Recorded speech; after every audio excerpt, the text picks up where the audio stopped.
Namo tassa bhagavato arahato sama sambuddhassa. Namo tassa bhagavato arahato sama sambuddhassa. Namo tassa bhagavato arahato sama sambuddhassa. So, tonight is the 13 sessions, number 13 session of exploring the Dhammapada. Actually, this is the final conclusion, and there's not much teaching tonight. It's mostly drawing a conclusion and hearing some of you sharing about the benefits of studying the Dhammapada. So as last month I put out the reflections of the 12th session, what we talk about the benefits of this life on next life, of walking on the path of Dhamma. So reflections. After the 12 sessions exploring the Dhammapada, is there any topic, any verse that really touch your heart, make you think, and if so, which ones? How have they affected you, and any benefits of studying the Dhammapada? So these are the reflections that I put out last month, 3, and any of you would like to share, or maybe I will tell you. I will share. I actually got a couple of sharings from email. Let me share one first, and then you take your. Then it's your turn. So from Isabella, she said 100 times of thank you is not enough to show her gratitude, and here are her sharings. Firstly, she said human life is rare and precious. That was the first actual session. And the topic was human life is rare and precious. She said in the morning when she drive to work, she saw dead rabbit or bird or other small animal that are rolled over by cars, seeing crows eating the flesh, which make her think that could be her if she was not born as a human being. So time flies faster than we think. We do not have much time left, so have to try my best to pull out the weeds as fast as I could and plant the good flowers, as many as possible. Yes. And then the second sharing from her was about self-control and self-discipline. And she said, self-control and self-discipline are lifelong lessons. The wise are well controlled in speech, behaviors, and mind, as being taught in the Dhammapada. And light evil, though, is still an evil. Little drop of water adds up the ocean. She learns to pay more attention to the will, that means the intent behind the action. And third one, she said, change is possible only by oneself. She said, I still have the heaviness on my right chest during meditation, but once I learn to accept it, I suffer less. So no one can purify another, be my own protector. Wonderful. The fourth one is she shared about happiness. Associate with happy people and not surrounded by fools. The negative energy drained me little by little.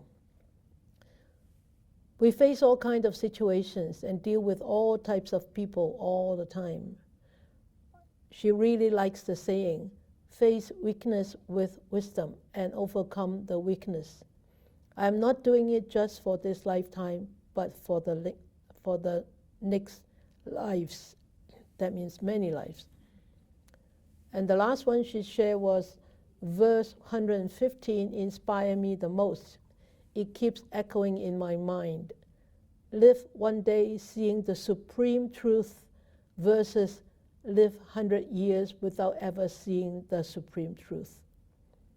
Fully using my own lifetime, do not wait. Expiry day can be any day. And once again, she was very thankful to be able to walk this right path and practice the Dhamma with all the nuns and all the Poland buddies. That was nice. Yeah. Okay, it's your turn. I still have one more from email. So, anybody? Did you do your homework? Okay, you want me to close the eyes and count which, huh? Okay, Titania, okay, great.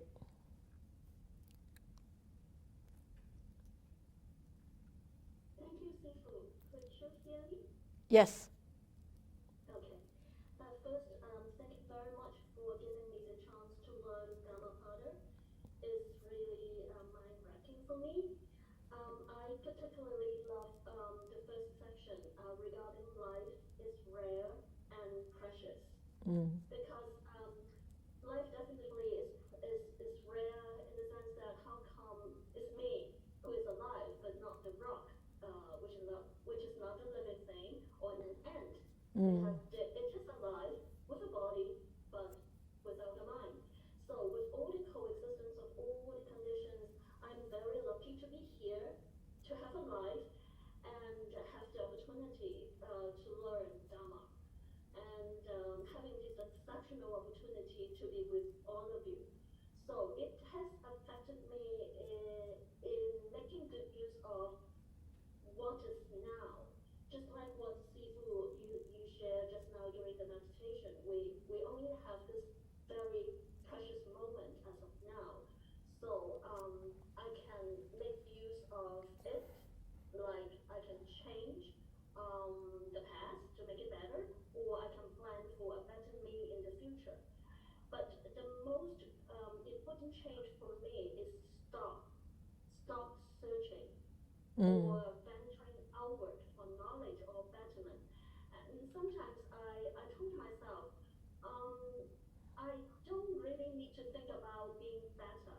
I just simply walk the Dhamma path and be mindful. As you always told us, just be mindful, keep breathing, and don't think too much. Because I have a bad experience or practice of thinking too much. So I try to stop thinking and be mindful and just focused on now. Yeah. So I hope, with the practice, I can continue to follow the Triple Jam and cultivate the inner self, i.e. my mind. And also another tremendous change for me is looking at my mind in a totally different manner. So it's like a love-hate relationship with my mind. Because with it, I can develop my potentials. Like before, I love learning, right? But also because of this mind, I have tons and loads of wandering thoughts and cravings. So, so it's really a love-hate relationship. So now I would look at it differently. So I would use the present moment to love my mind and be simple. So therefore, verse 1 and 2 are the most precious verses for me. So I hope, one day I could, use my mind to precede all my mental states and be simple. And the last question about studying Dhammapada, it puts me into the right perspective. So thank you, Sifu, again. And it gives me a direction. Good. And I promise I would put my right effort to cultivate a pure, not biased, but mindful, balanced mind, and focus too. So hopefully the shadow never leaves me, and I have this human life, which is precious, and I will continue. Good. And I hope today I can bring happiness not only to myself but to others. Great. And I will continue. And thank you. Great. To all of you. Great. Thank you. Okay. So let me share. Then it's Catherine's turn. Okay. This is a reflection from Rosa. I think she cannot make it tonight. That's why she sent this. She said, Dhammapada is an excellent book about the teachings of the Buddha. His wisdom has helped her to develop her mind and open up the path. And it is for sure not only for Buddhists, but also for everybody else, non-religion and other religious people. And following the Buddha's basic sayings in this book, she said she loved all the topics that I have covered. They are precious and wonderful teachings. And Rosa said whenever she would face a problem in life, she always take out this book to read. And she finds out that it helps her to gain perspectives, and often she can find a solution from this book. So this is very true and practical. And she has actually adopted much of the wisdom that comes from Dhammapada in her daily life. So she thanks me for the compassion and patience in teachings. So that is also very good sharing from Rosa about the practicality of, Dhammapada in daily life. Okay, next one is Catherine.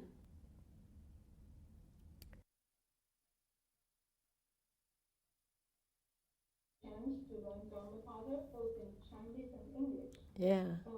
Actually, there's a lot of verses to share, but then other than the first one, mind precedes all mental state. But everybody, I think, loves this one. But what I like also is in chapter 4, flowers, and verse 51. Yeah. Like a beautiful flower full of color, but without fragrance. Mm. Even so, fruitless are the fair words of one who does not practice them. But in verse 52, like a beautiful flower full of color and also fragrant, even so, fruitful are the fair words of one who practices them. Yes. And now, gradually, I find that it's so important, because before I used to just look at things by its appearance. Oh, how beautiful that is, and how enchanting her voice is. But then I know that even when I read the sutra, I don't just chant it out like chanting. Like singing, like an orchestra. Everything we read, we have to understand that. And that's because the Buddha's word, and it's the Buddhist saying that can help us to relieve ourselves from suffering. And also, about the beauty. There's so many places that have beautiful temples, right? And it's so attractive that everybody thinks, oh, this one, I got to go in there to learn. But if a place is without Dhamma, I don't think, now I know the importance of it. Yeah, it has to be a place full of Dhamma. Just like as simple as kolam. It's not fancy. It's not made of silver and gold. But then it's just the serenity. And the serenity is not just outside the building. It's inside. It's inside not everybody, but it's inside our mind. And here I learned that I have to be alert.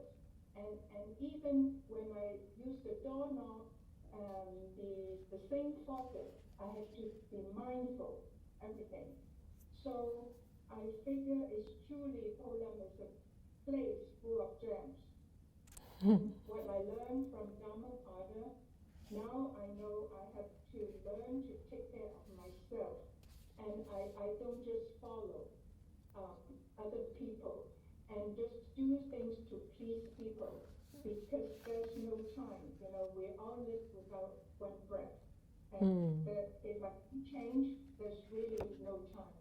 So I will continue to work hard every day to meditate, and then to to study the Dhamma, and to understand them and to use them, practice them in our daily life. Thank you, Sifu. Wonderful, wonderful sharing. Thank you, thank you. Yeah, I like the flowers too. You know, it says in verse 54, the fragrance of sandalwood or tagara or jasmine goes against the wind, but the fragrance of the virtues goes against the wind. None of those flowers goes against the wind, but the fragrance of the virtues goes against the wind. The virtuous person pervades all directions with the fragrance of virtue. They're so beautiful. You can actually see that whole scene in your head. You know, even the whole field is filled with flower, and the fragrance from those flowers cannot go against the wind. Only the fragrance of a virtuous person can go against the wind. So beautiful verses. It's just like a poem. Great. Anybody from here? Great. Laurie is sharing.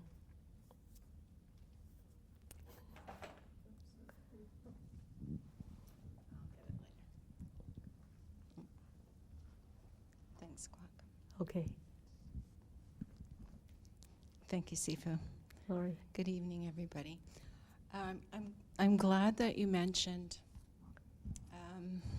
the imagery. Yes. It's so painterly, some of them. Yes. And I know when a particular passage has really moved me, because I start thinking, how would I capture that if I were to draw it or paint it or take a picture? And there's so many. You can see. Yeah. Wow, I gave up. You really have studied, eh? I gave up trying to find a favorite one. Ah. I did. I was going to default to the first pair, Uh-huh. because as long as I've known you, you've talked about that one, and Yeah. it's one that always comes to my mind. Yeah. But But I have another choice. I have another favorite one now. oh, well, I can't Ooh. wait to hear. So I couldn't really decide, and then I remembered my good friend Versha, Yeah. who keeps a copy in her car. Oh. Oops. Yeah, she keeps a copy in her car, and That's okay. We can pick it up later. thank you. And I remember, this was several years ago, I remember thinking, wow, that's such a smart thing to do, because it really is just a little guidebook Yes. to show us and lead us. And it depends on where I am and what the circumstances are and the challenges that I'm facing. Yeah. It doesn't matter where I start. I usually find the one Exactly. that speaks to me. Yes. Yeah. And so it's brilliant that way. So that kind of answers the last one, what the benefits of studying the Dhammapada are. Overall, in the 12 sessions, I would say I think it was the fourth session on, was it karma? I think it was the third session was karma. Third, okay. Yeah. That one, Yeah, third session was karma. that really moved me a lot and made me think a lot, because I can tell just by my notes. Ah. That section was so, may I?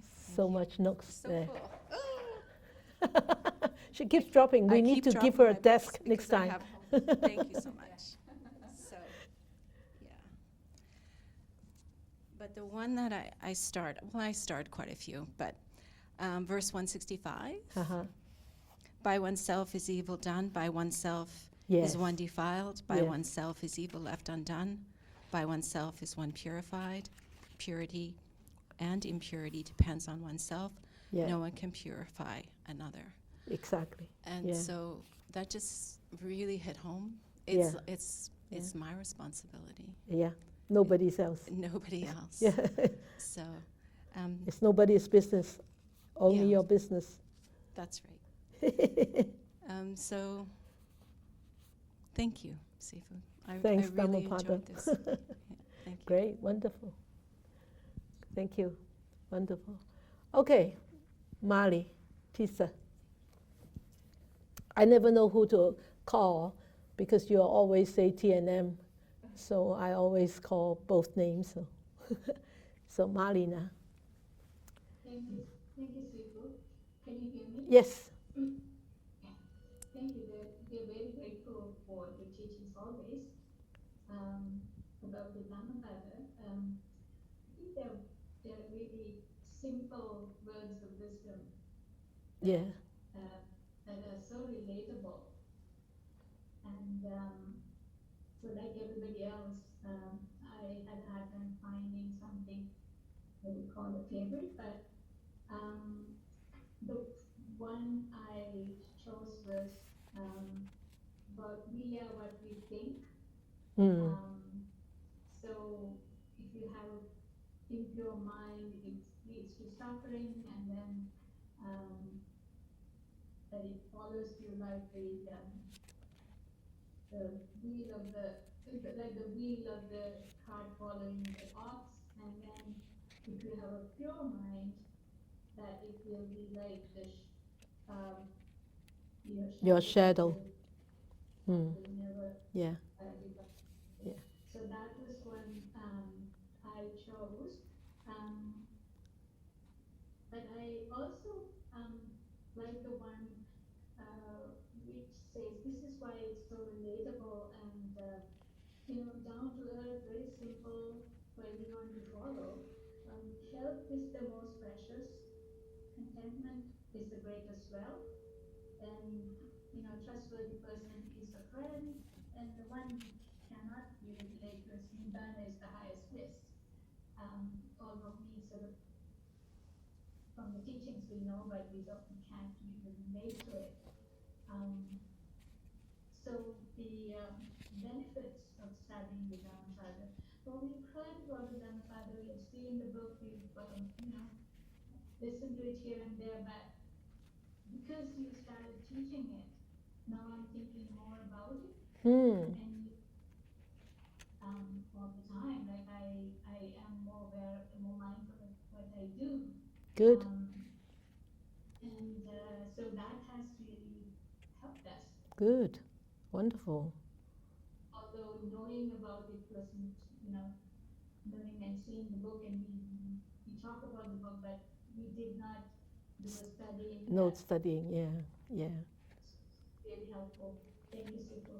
Welcome. So that's why pariyatti, that means studying or listening, is actually very important as a first step to lead you into the path. And then the second one is you start to understand, and you start to think, analyze, investigate the teachings, and you start to put it into daily life. So patipatti. So that's why teachings, listening or studying or hearing or reading is always the first step. It's a very good step, but it has to go with the practice, go parallel with the practice. Otherwise, you will end up as a scholar, but not a practitioner. So it needs to go hand in hand. And when you study the teachings, when you understand the teachings, then that support your practice. Then you understand your practice, the experience that you get from your practice, because the teachings tells you, oh, this is your experience and impermanence. You experience this changing phenomenon. Oh, ding dong, this is impermanence. So that's the usage of teachings. They are not just mere words. They are really this backbone to support the practice. Okay. Anybody else? Versha? Good. Good evening, everyone. Thank you, Sifu. Like everyone else, I had a really hard time saying this one's my favorite because there was just so much there. And like Lori, I had to just go through my notebook and see the one that had the most stars beside the verses. So I was like, oh, that's the one. So my favorite theme, I think, was self-reliance. Ah, okay. And the reason for that is I think that we're brought up sort of trying to validate from the outside. And before the teachings, if you're not practicing, then if you rely on yourself, well, that's just disaster. So that's not a good plan. So what I learned is if you are self-reliant and you're on the path, it just made so much sense that, yes, I just have to listen, and I have to learn, and I have to practice. And that was very empowering, and it gave me confidence, and it made me accountable to myself, like in a much more authentic way than before I was studying Dharma. So my two favorite verses, the first one is 276. You yourself must strive, the Tathagatas You only point the way. point the way. Those meditative ones who tread the path are released from the bonds of Mara. Yep. So that again is kind of like the story you talk about the raft, Yep. where it's really important for us to have the Sangha and the teachers and the Dharma, but ultimately we have to, at this point, just really do the work inside ourselves. Yeah. And then the other one in that week was, I thought, very poetic. I loved it. It's one by one, little by little, moment by moment. A wise man should remove his own impurities as a smith removes dross of silver. I found that absolutely beautiful because it made me realize that it's a gentle practice. It takes perseverance. It takes that constant moment by moment mindfulness. And underneath us all is that pure, shining silver. It's there. We just have to keep rubbing. Yeah. So those were my favorites. The last question, I wanted to take it in a slightly different way. You asked about how it benefited us to study. One of the things that surprised me, in the beginning, I love the teachings, but when we go into the stories, I'm like, I just want to go back to the teachings. And then as we go through it, I started to really connect to the stories. And I really love that journey of going back into the Buddha's time. Yeah. And it really made me realize how timeless this is, Yes. and how the people then, although different, were really the same. Yeah. And I just really love the stories now. Yeah. Yeah. So, yes, thank you. Yeah. The stories actually put you back into Buddha's time, as if you were just by his side and listening to him, expounding this particular verse, with that particular story happening, with that particular circumstances coming up, and the Buddha was there. Blah blah blah blah blah blah. It was, it's just wonderful. Yeah, self-reliance. I have two favorite verses in self-reliance. It's one is truly one's protector, 160. Who else could the protector be? With oneself fully controlled, and one gains a protector which is hard to gain. That's 160. And then 276 was one of my most favorite verses, is you yourself must strive. The Tathagatas only point the way, as you said just now. Those meditative ones who tread the path are released from the bonds of Mara. Naturally released. There will be no Mara when you are walking on the path. Really walking on the path that the Tathagatas, the Buddhas, pointed out to us. But a lot of times we are so blindfolded by our own mind, by our own defilements, by our own afflictions. Even the path is just right in front of us. We don't see it. Even we see it, we don't walk it. Even we walk on it, we don't practice. And that's the whole problem of us, human being, defiled human being. So we just have to be very patient and persevere. As you said just now, little by little we clean that dirt every day. Like when I was looking at the oiling team yesterday, we had a crew of course, made up with Laurie, Jaron, Kwok, and Benyon, all volunteers, oiling and waxing the main doors. Six doors, 7 feet tall, 2.5 feet wide, 3 feet wide. So they have to oil and then rubbed and oil. And yesterday when I was looking at them, they asked me, Sifu, which one do you like? The gloss one or the matte one? I said, I really don't mind. The gloss one has a glossy feature. It looks nice. The matte one is also nice. And so they really didn't know what I prefer. I really didn't give them an answer, because I knew that they were really working very hard. It was such a tough job. So I didn't want to push them to really rub off all that wax and all the oil. But I really prefer the matte one. Then I look at it. I said, hey, there's so much streaks here, right? You rub that off. You see? With a gloss surface, if you don't do a really perfect job, it shows so badly. But if you really do it like with a matte surface, even though there are streaks of glossy surface, it doesn't show that much. It just shows that, oh, this is wood, right? So we were discussing, and I was looking at them from the door, from my residence, upper floor, and I saw them rubbing and rubbing, because eventually we decided on a matte surface. So they needed to rub and rub and rub. And I looked at them and said, wow, this is like what we are doing right now. Days in and days out, we just keep purifying ourselves, keep pulling out the weeds, cleaning out the field, pulling out the weeds, cleaning out the field.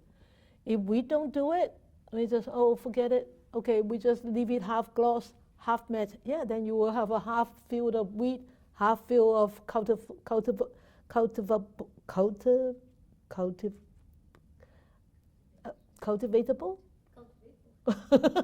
cultivatable field. Yes. So it was a great satisfaction to see you guys, rubbing off those, cleaning off those oil and wax. Well done. The doors look magnificent. Really looks really great. I hope you all can do that to your own mind, too. Okay. Okay. Anybody from the TV, from Zoom, from the TV? Jump out from the TV and come stand here. Okay, Irene.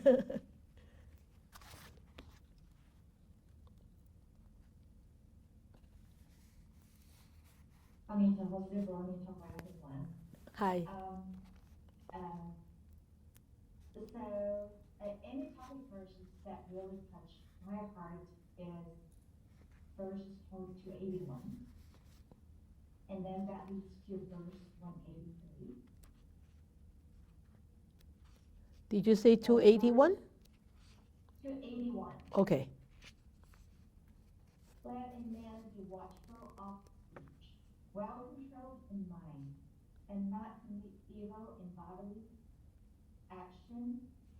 Let him purify his three causes of action and bring the path, make known by the great sage. Yeah, 281. Yeah.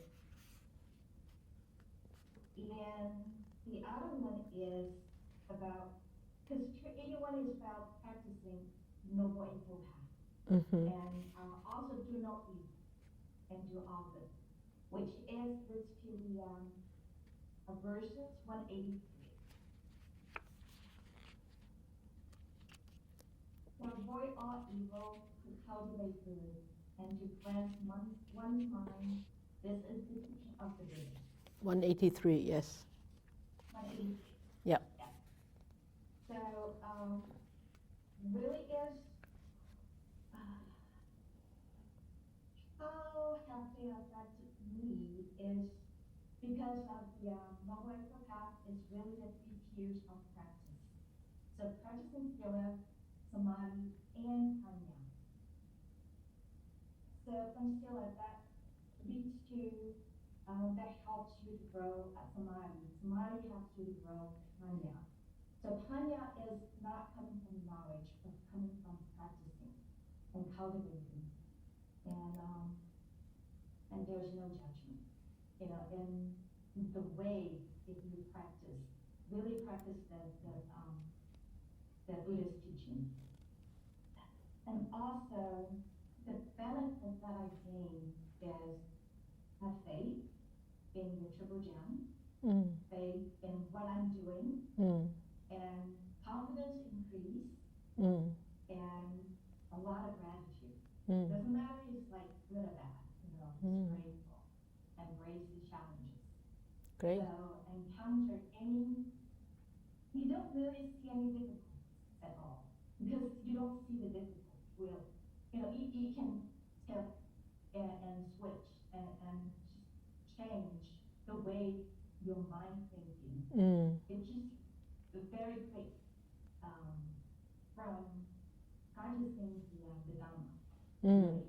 And the benefit is to really lead to the 4 sections, happiness. And so happiness is like you have to tame your mind. But to me, happiness is just like live simply, give more and expect less. So this is truly happiness. It's very simple. Good. Wonderful. Yeah. Great. Good. Yeah, 183 is actually the essence of the Buddha's teachings, right? To avoid all evil, to cultivate all good, and to cleanse one's own mind. So, and to cleanse one's own mind is actually, once the mind is cleansed, it naturally leads to avoiding all evil and cultivating all good, because the mind is cleansed, the mind is pure. So, and the most important in this verse is this is the teaching of the Buddhas, not just one Buddha. It's all the Buddhas, and not just the teaching. It's the practice of all the Buddhas. So it doesn't matter whether it is Sakyamuni Buddha or Vajrayana Buddha. It doesn't really matter. This is what they taught. So we are following the teachings. We are following the path of all the Buddhas, the footprints of all the Buddhas. But we are fortunate to, this lifetime, able to hear the teachings of Sakyamuni Buddha. Okay, great, good. Anybody else? From here, from there, here and there?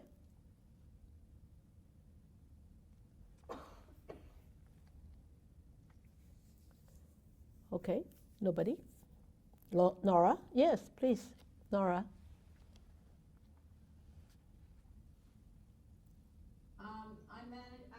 I got it down to 10. Wow, well done. Yeah, I couldn't find one that I absolutely loved, except for verse 1 and 2, which is the mind is chief and it's all mind. Yeah, everybody loves that. Loves those two. Yeah, it's just so true. It's such a good reminder, isn't it? Yes. So I'm just going to quickly read the 5 of them or 6 of them. So I like the one which is verse 380. One is truly one's own protector. One is truly one's own refuge. Because it just reminds you, it's up to you to do the work. Yes. That no one's going to do it for you. Right. I like the verse 25. By effort, heedfulness, discipline, self-mastery, make an island no flood can overwhelm. Exactly. I just love that image that, you're protected. Yeah. Yeah. You won't get flooded. No. If you do the work. And then verse 50, I'll just read out. So, let none find fault with others. Let none see the emissions and commissions of others.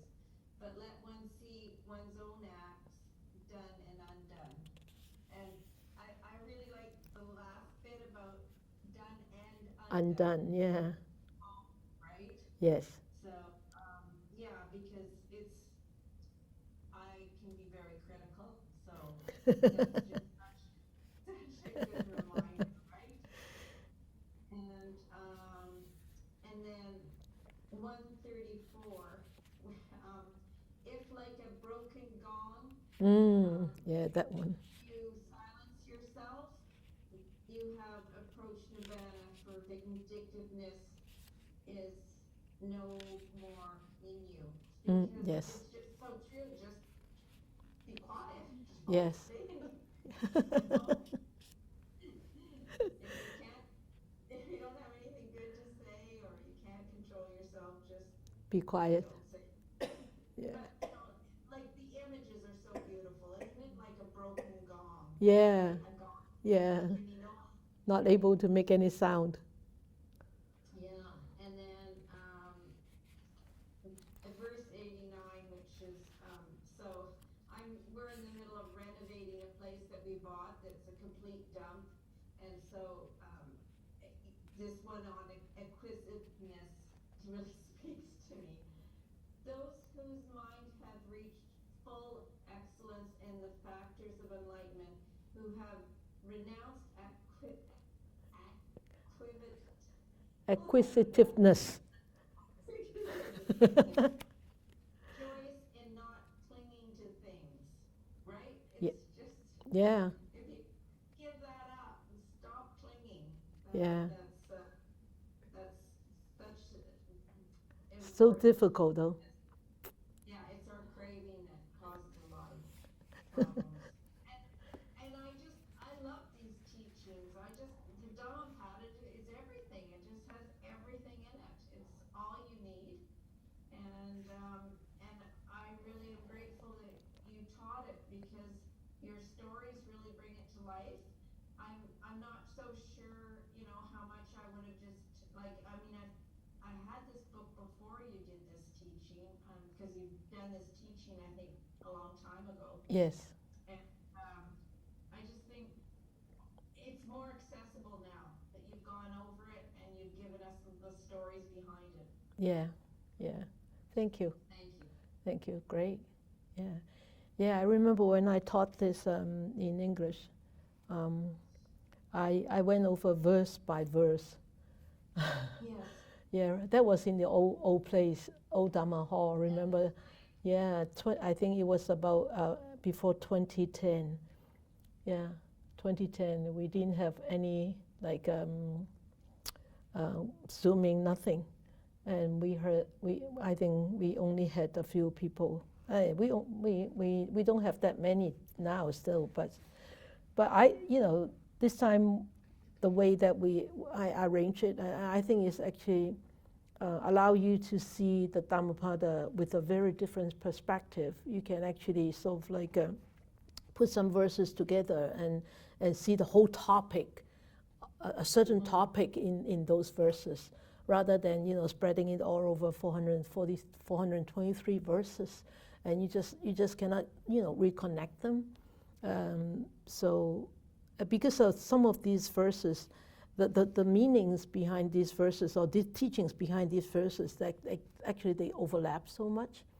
So yeah, so I really like this approach myself. Exploring the Dhammapada in different themes. I really love this. So yeah, great. Thank you for sharing, Nora. Thank you. This is excellent. Yeah. Anybody else? Hi, Anila. Yes. You've got a microphone?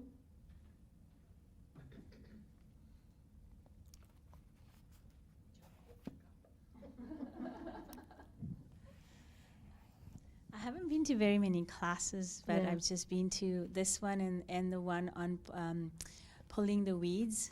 Yes. And yes. It is and just listening to everybody today, it's been such a heartwarming experience for me, because I've realized as you talk about the teachings, and as you are looking at the verse 183 here on the screen, and as you practice the teachings, those teachings help you cleanse your mind Yes. and then cultivate good and avoid evil. Yes. And then we exercise agency because you choose. We Yes. choose to do it. Yes.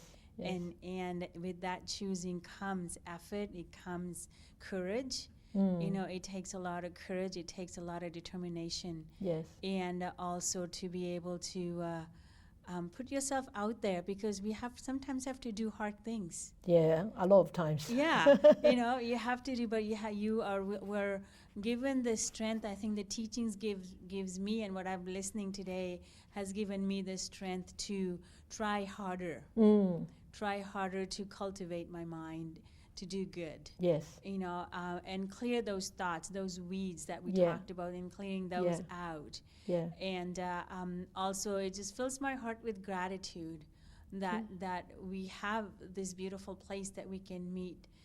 We have like-minded people that we think, and we have been taught to be able to allow us to make a difference in our own lives. And as I feel like if I make a difference in my life, then I can give Of and course. serve others and Of make course. a difference somehow in their life, because Yes. there's a lot of people out there that are Suffering is a suffering and lot. they don't know. Exactly. They Yeah. don't know. Yes, You know, yes, something that I've realized that sometimes we just don't know, and it's Yeah. just beautiful to be able to serve and to help Yeah, others. yeah.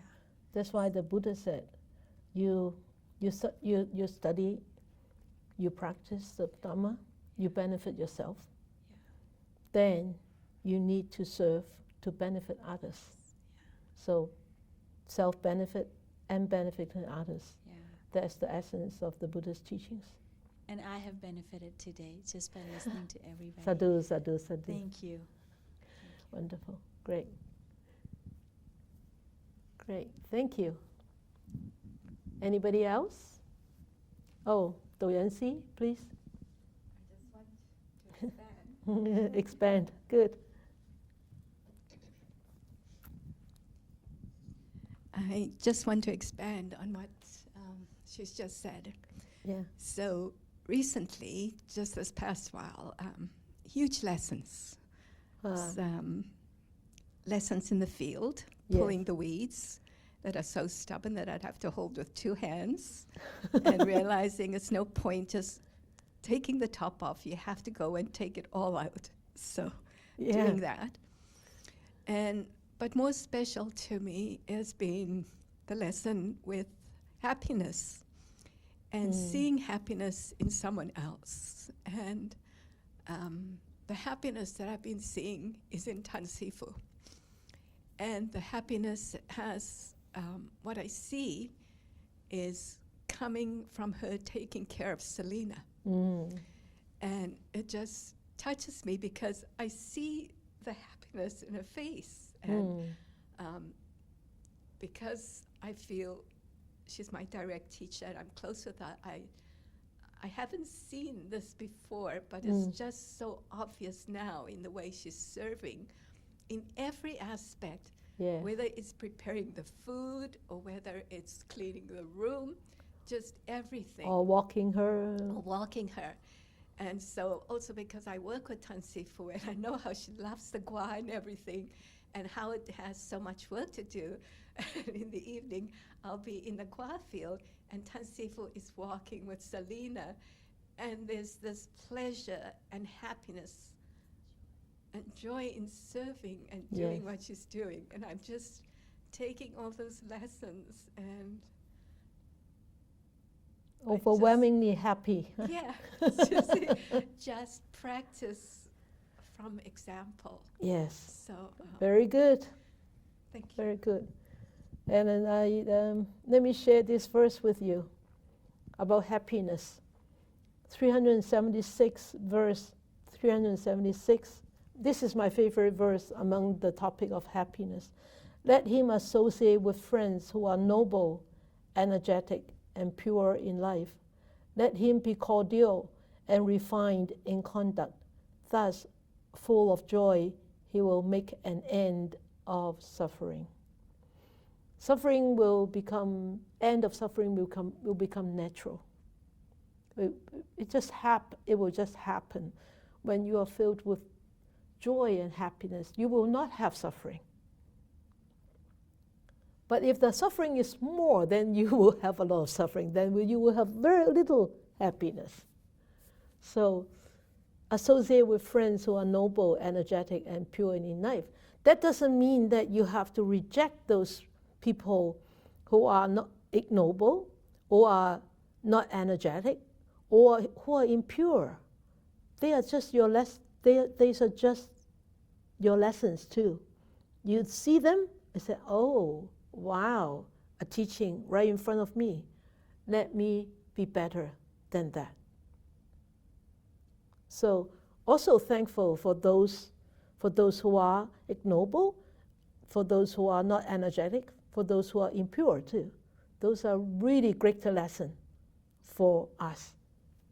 Of course, seeing noble, energetic, and pure people who are like that, of course, those are great, beautiful lessons. But seeing the negative side of that could also be a very strong lesson, powerful lesson. All right? Good. Ivy?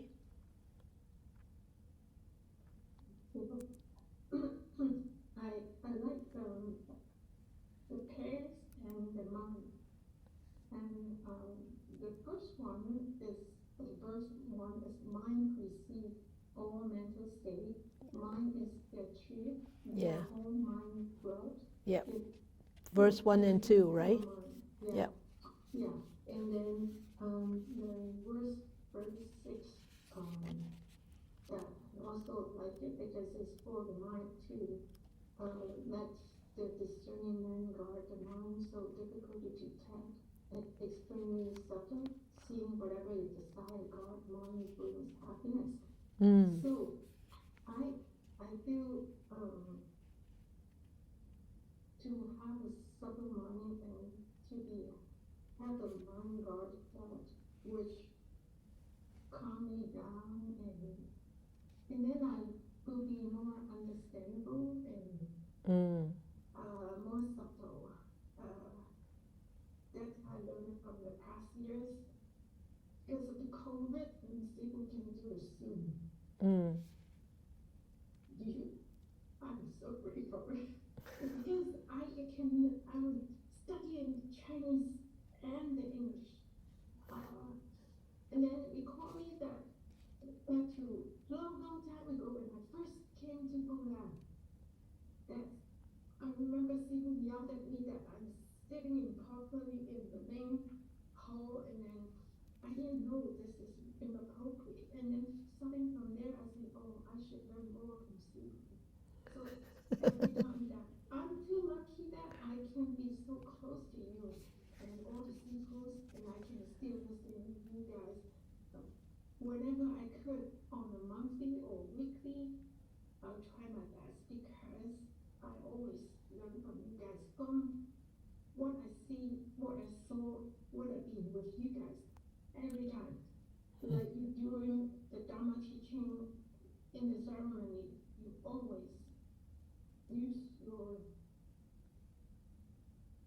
deep hearted and you try to let us know. However, I'm just so ignorant. And sometimes we forgotten. Yeah, whenever things happen, the mind not coming up. So I'm thinking, oh, I have to be settled mind. Then I can understand more because sometimes I have some aha moment and I forgot. So that's why I think I will, from now on, because of the COVID, I can have time to learn the Dharma seriously with Sifu and all the local people. I feel really precious and lucky. Great. So, and also because facing the death of some of my friends, my family members, yes. I think I don't have enough time. I have to be fast and catch up. Otherwise, when times come, if you still forgotten. I don't know where you're going to end up in.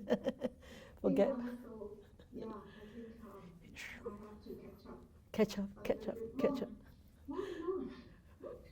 Thank you, Sifu. Diligent. Yes. Great, good, Yes. Thank wonderful, nice.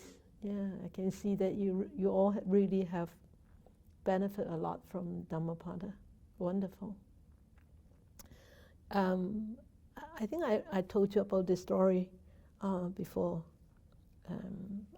Because I teach in Chinese, I teach in Mandarin, I just don't know which story I have told in what language. So I assume that you have heard this story, but I'll tell you again. So we go to prison to teach, right? Remember? So we go to Fort Mountain, and then I think at the end of the first 9 sessions, we give Dhammapada to the guys as a gift, right? Everyone got this little book, and so I think we gave them the first time we were there. We gave them on the 8th week, but we go back for the 9th week. And there was this officer who came to, well, not officer. There was this inmate who came to me and asked me, "Sister, this officer, I forgot his name. This officer asked, do you have the Bible? Do you have an extra Bible?" I said, "Extra Bible?" I said, what Bible? "No, the Bible that you gave us last week." I said, "I gave you a Bible?" "No, you gave us that book, Dhammapada." I said, "Oh, you call that the Bible?" "No, I didn't call it a Bible. The officer called it a Bible." I said, "Oh, the Bible of the Buddha." "Of course, the Bible of the Buddha is the Dhammapada." So this is the Bible for you all. That's why I print the little one in Chinese. English one, I cannot go put it into print because this is pariyati, copyright. I can only print the English one, Chinese one, and for free distribution. I have printed how many copies? Maybe 3,000 copies already, 3,000 or 4,000 copies of Dhammapada in Chinese, and it's been, been given away. So this one we have to buy, we have to pay and buy. So I cannot put it into free distribution. I always recommend my students to carry one in their bag wherever they go, because you encounter a lot of difficult life situations. And when you want guidance and you might not have guidance, just flip over the book and look through the book and, oh, wow, yes, hard to find is a thoroughbred man. He is not born everywhere. Where such a wise man is born, that clan thrives happily. So if that clan doesn't thrive happily, that means there is not a thoroughbred man in there. So, it's a wonderful little pocket book to carry along. I always carry that when I travel. I always have one in my bag. So, thank you for all your sharing. Anybody else has any more sharing before I share mine? Okay, so just a conclusion. We have actually explored 12 themes of Dhammapada. The first one is human life is rare and precious. Second one is self-discipline.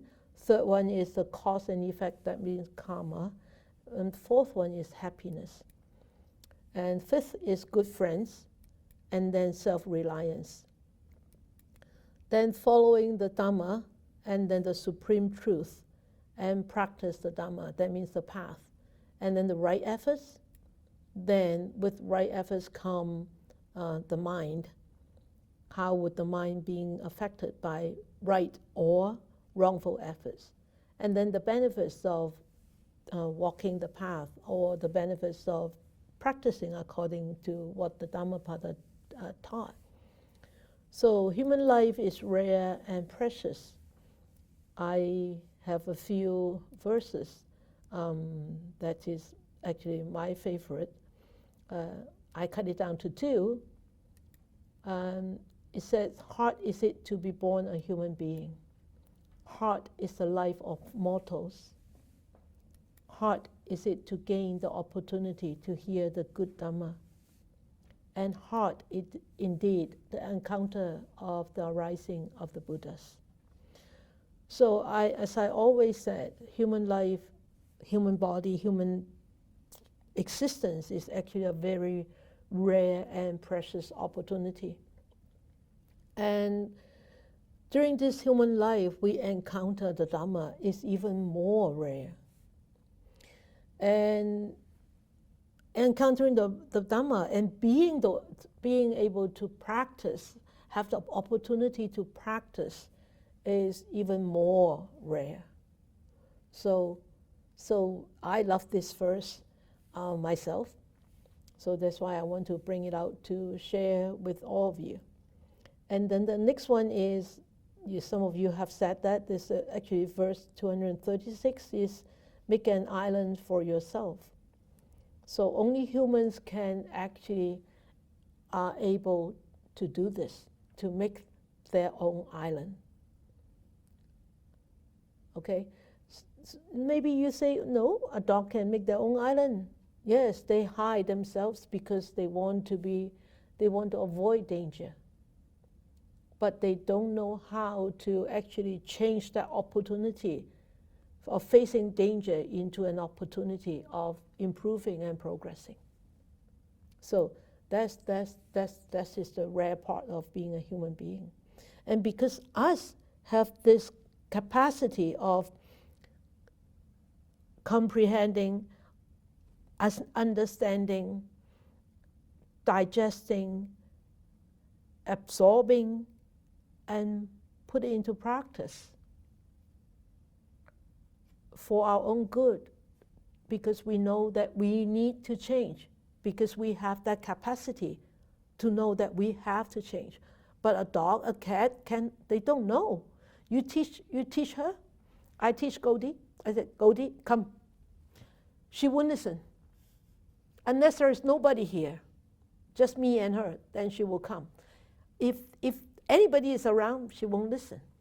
No matter how many times I teach her that you need to listen. No, she's a dog. When she was little, she was not trained by me, so she wouldn't listen to me. I'm not her alpha, right? Is that what you call giving the excuse? I'm not her alpha, so she doesn't listen to me. But anyway, because she doesn't have that capacity to understand, I'm the head nun here. You better listen to me, otherwise I can easily kick you out of this place. I'm just kidding. But, she doesn't have that capacity. She doesn't comprehend. She only can comprehend what she was taught when she was a puppy. So, see it from Goldie. We see it in ourselves, how fortunate we are to be able to comprehend, to be able to read and listen and understand and think and digest and analyze and then put it into practice. So fortunate, so fortunate. So verse 236 is, make an island for yourself, strive hard and become wise, rid of impurities and cleanse the stain, you shall enter the celestial abode of the noble ones. As I think Irene actually talked about this verse, and also Catherine, I think. Okay, so second theme was self-discipline. That means sila, morality. So 183 is common, to avoid all evil. We looked at that just now. And then this verse 54, not the sweet smell of flowers, but not even the fragrance of sandal. I actually taught that just now. Not the fragrance of sandal, tagara, or jasmine goes against the wind, but the fragrance of the virtuous goes against the wind. The virtuous person pervades all directions with the fragrance of virtue. So beautiful. That's why I put this cotton flower. This is a cotton flower. Yes, along the field. I just blew it up so it doesn't look like one. So, yeah, so 124. Oh, this is even better, Versha. Picture it. If on the hand there is no wound, one may even carry poison in it and not being poisoned by it. Poison does not affect one who is free from wounds. And for him who does no evil, there is no ill. Imagine we don't have any wounds in us. And, poison will not affect us. Poison will not poison us. So when we do not have any unwholesome actions, there is no ill will. No ill will, right? So cause and effect. Cause and effect, karma. 121 and 122 is almost the same, huh? One is talking about evil, the other one is talking about good. So 121 is, do not think lightly of evil, saying it will not come to me. Drop by drop is the water pot filled. If you have a leaky tap, you better put a pail there because you're going to waste a lot of water. Likewise, the fool, gathering it little by little, fills himself with evil. Imagine a leaky tap. Overnight, you fill up the pail, right? And same as 122, do not think lightly of good. Even little good, that you still have to do it.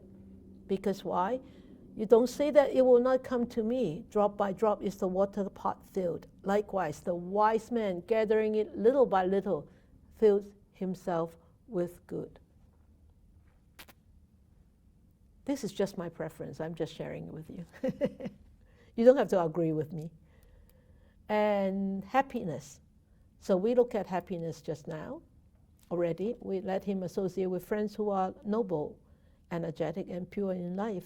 Let him be all cordial and refined in conduct. Thus, full of joy, he will make an end of suffering. And so it says good friends. So who are the good friends? These are the good friends. If one finds someone who points out faults and who reproves, one should follow such a wise and sagacious person as one would a guide to hidden treasure. It is always better and never worse to cultivate such an association. So if you have good friends around you, noble, energetic, moral friends, associate with them more and more. Spend your time more and more with them. Distance from those who are not energetic, who are ignoble, who are not moral. Stay away from them. So that's why we have served in the prison for long enough. Recidivism is so high because human minds are weak. When they are released from the prison, it's very natural. They go back to associate with those friends. But think about yourself. Think about ourselves. Don't we do the same? We do. So be mindful. Therefore, it says, therefore follow the noble one who is steadfast, wise, learned, dutiful, and devout. One should follow only such a person who is truly good and discerning, even as the moon follows the path of the stars. So beautiful. You can imagine the Milky Way up there, and then the stars, the moon follows the Milky Way. Oh, so beautiful. Just imagine, the whole picture in your head. self-reliance. We talk about that. And he said, we talk about that too, 72, 76. Right? Follow the Dhamma. And he says, yes, actually, Irene actually mentioned that also. Of all things, passionlessness is the best. Of humans, the seeing one is the best. 273. And this is one of my favorite verses. 65. Though only for a moment, a discerning person associated with a wise man, quickly he comprehends the Dhamma, just like the tongue tastes the flavor of the soup, not like the spoon. Remember? The spoon never knows the taste of the soup, but we are able to, right? We, just like the tongue, taste the flavor of the soup. So, 60, number 8, practice the Dhamma. So having a human life is precious. Encountering the teachings of the Buddha is even more precious because it teaches us the truth pertaining to our own existence. But the more precious is we can learn and understand and practice the Dhamma to bring changes to our own views, to our own lives, to our own understanding, releasing ourselves from wrong views, wrong behaviors, and unwholesome consequences.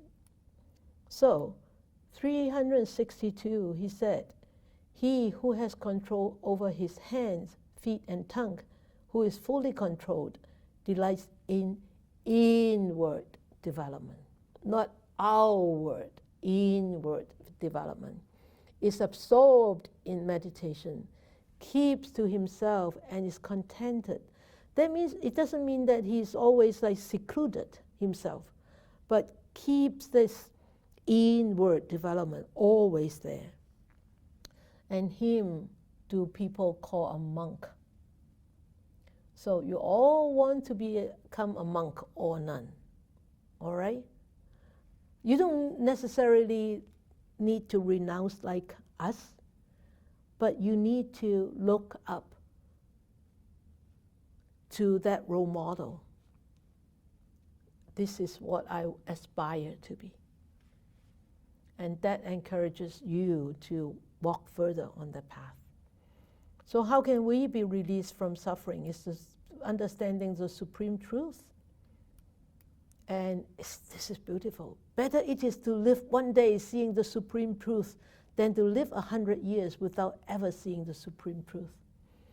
So of course, seeing the supreme truth is not seeing the words of the Buddha, but really experiencing it yourself through your own experience. This seeing is not by an eye. It's not by the eyes. It's by your own experience. Even though you see a minute supreme truth, that could be such an enlightening experience. And that could help you to release so much of your attachments, of your ill will. So don't give up on pursuing on this path, okay? And remember, if I die tonight, would I have any regret? I hope not. I wish I won't, because I think, I have the fortune to encounter the teachings, and I have the fortune to practice it for such a long time. The length of life is really not important, but the most important is really to be able to dive into the seeing the truth, under experiencing the teaching. Okay? And 10, right efforts in Dhammapada. I like this verse, even though it's very, very, very straightforward, very plain. Irrigators regulate the waters. Arrow makers straighten the arrow shaft. carpenters shape the wood. The wise control themselves. It's such a beautiful story, just a beautiful scene, just like that. So, you know, when I walk around Tolam lately, I see the irrigation people have put in sprinkler and all that, and I look at the sprinkler myself, and I remember this verse. And irrigators regulate the waters, but they need to be regulating. They need to regulate them right. They do not count the wind factor into Polam's irrigation. So the water is spraying all over the place and watering the path, watering the stones, but not watering the grass. So, just like us, when we are unwise, we cannot control ourselves, right? Just like the water is not watering the grass, watering the path, watering the rocks. So it's so wonderful. That's why I like this verse in this theme, the efforts. And the 11th is the mind. This is my most favorite verse as of today. As of this time of teaching Dhammapada. A well-controlled mind. Verse, I think you know what I'm talking about. Seeing this moon, right? One who by good covers the evil he has done, illuminates this world like the moon free from a cloud. It's so pretty. Tonight, look up to the sky because it's full moon night. If there are no clouds, remember verse 173. We all should be like this moon, free from a cloud or from all the clouds, and be accompanied by stars. So beautiful. You can write a poem, you can write a whole drama with this, right? You like this verse? Of course you like this verse. No, doesn't matter. I love this verse. This is my most favorite verse as of today, really. I look through the whole 12 themes that I have talked about in the last 12 months, and I concluded this is my most favorite verse. But, of course, there is one verse, one more theme about the benefits this life or no benefits this life, is verse 85. Few among human beings are those who cross to the farther shore. The rest, the bulk of people, only run up and down the hither bank. So do not be that kind of people. Keep running up and down the bank. Make full use of the time right here, right now. Make full use of your human life right here, right now. Make full use of the teachings that you have heard and you have remembered. Put them into practice. This time, right here, right now, is the most important time of your life. And it's the most precious time of your life. No other time is more precious than this time right here, right now. Sadhu, sadhu, sadhu. This is my sharing of my favorite verses of Dhammapada. And I myself have benefited a lot from these last 12 months of teachings. Allow me to understand and remember a lot more of the verses. even though I might not be able to remember which verse by which verse, the verse number, but it doesn't matter. I remember the content of the verses, and that is the most important, and helps me to overcome a lot of obstacles, helps me to de-stress, to overcome a lot of emotions, and help me to see way much clearer of karma and connections with people, with situations, and with things. So these are my benefits of studying Dhammapada. Thank you.